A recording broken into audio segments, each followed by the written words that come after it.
চলন্ত বাসে ডাকাতি ও শ্লীলতাহানির ঘটনায় 3 দিন পর মামলা। চলন্ত বাসে ডাকাতি ও নারী যাত্রীদের শ্লীলতাহানির ঘটনার 3 দিন পর টাঙ্গাইলের মির্জাপুর থানায় একটি মামলা করা হয়েছে। বাসের যাত্রী নাটোরের বড়াইগ্রাম উপজেলার ওমর আলী বাদী হয়ে আজ শুক্রবার ভোরে মামলাটি দায়ের করেন।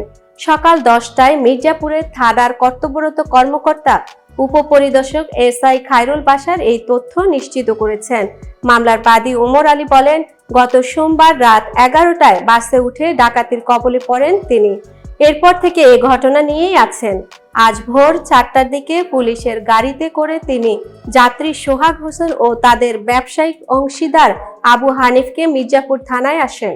তারপরে মামলার এজাহারে তার স্বাক্ষর নেওয়া হয়, তবে এজাহার তাকে পড়ে শোনানো হয়নি।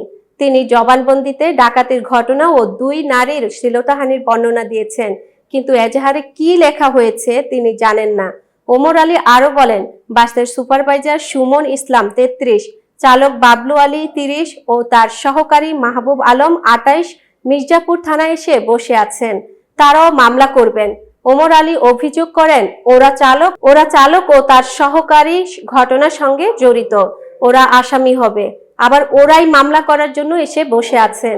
এটা কি হচ্ছে বুঝতে পারছি না। এতক্ষণ বার্তা বৈঠকের সাথে থাকার জন্য ধন্যবাদ। নতুন নতুন তথ্য ও সংবাদ পেতে বার্তা বৈঠকের ইউটিউব চ্যানেল ও ফেসবুক পেজের সাথেই থাকুন।